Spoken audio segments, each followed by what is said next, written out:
नमस्कार। आप हमारा YouTube channel MSP tech support देख रहे हैं और मैं मनोज आपका स्वागत करता हूं अपने इस चैनल पर।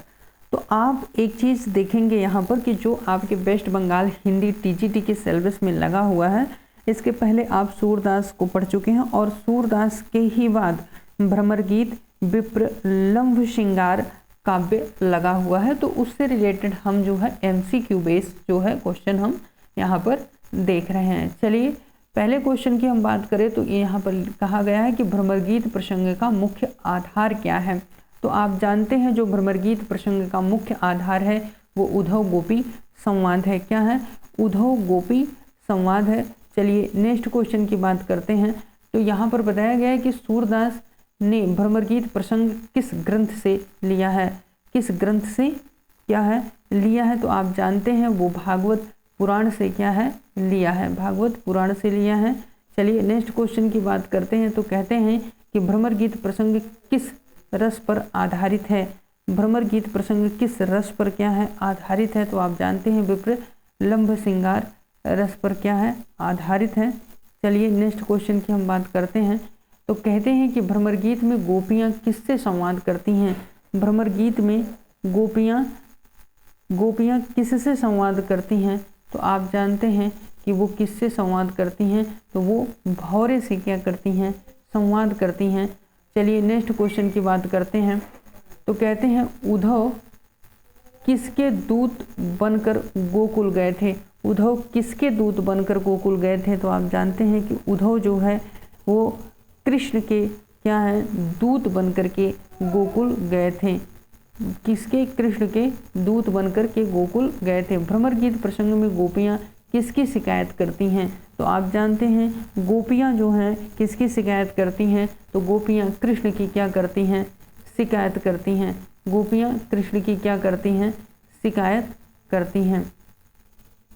चलिए नेक्स्ट क्वेश्चन की बात करते हैं। तो कहते हैं कि भ्रमर गीत प्रसंग में गोपियों के मनोभाव कौन से हैं। भ्रमर गीत प्रसंग में गोपियों के मनोभाव कौन से हैं? तो आप जानते हैं गोपियों के जो मनोभाव हैं वो प्रेम, क्रोध, व्यंग और करुणा है। चलिए नेक्स्ट क्वेश्चन की बात करते हैं। तो आप जानते हैं कि भ्रमर गीत प्रसंग में कृष्ण किस स्थान पर हैं। तो आप जानते हैं भ्रमर गीत प्रसंग में कृष्ण जो है किस स्थान पर हैं। तो आप जानते हैं कि कृष्ण जो है कहाँ पर हैं, वो मथुरा में हैं। चलिए नेक्स्ट क्वेश्चन की बात करते हैं। तो आप जानते हैं गोपियों ने भौरे को क्या समझाया। गोपियों ने भौरे को क्या समझाया? तो आप जानते हैं कि गोपियों ने भौरों को क्या समझाया। तो आप जानते हैं कि जो भौरों को उन्होंने समझाया कि कृष्ण का दूत बताया यहाँ पर, ठीक ना, कृष्ण का दूत। चलिए नेक्स्ट क्वेश्चन की बात करते हैं। नेक्स्ट क्वेश्चन की बात करते हैं। तो कहते हैं भ्रमर गीत में गोपियों के वचन किस अलंकार से भरे हैं। किस अलंकार से भरे हैं? तो आप जानते हैं श्लेष और व्यंग से क्या है भरे हैं। भ्रमर गीत में गोपियों के वचन किस अलंकार से भरे हैं? तो आप जानते हैं श्लेष और व्यंग से क्या है भरे हैं। चलिए नेक्स्ट क्वेश्चन की हम बात करते हैं।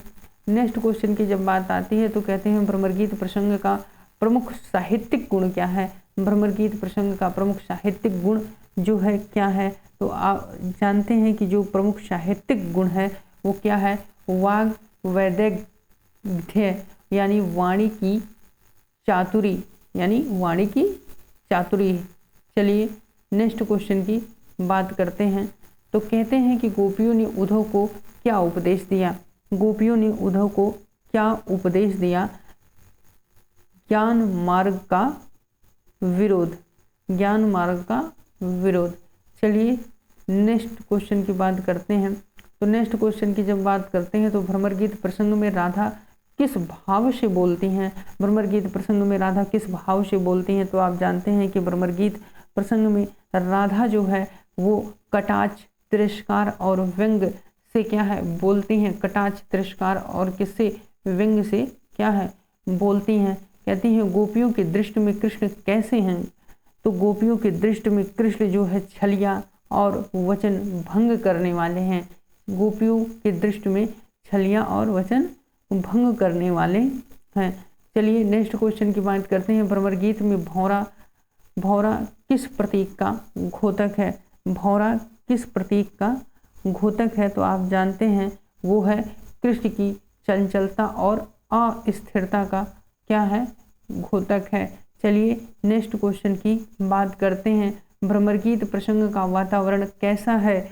तो आप जानते हैं वातावरण जो है विरह व्याकुल वातावरण है। चलिए नेक्स्ट क्वेश्चन की हम बात करते हैं।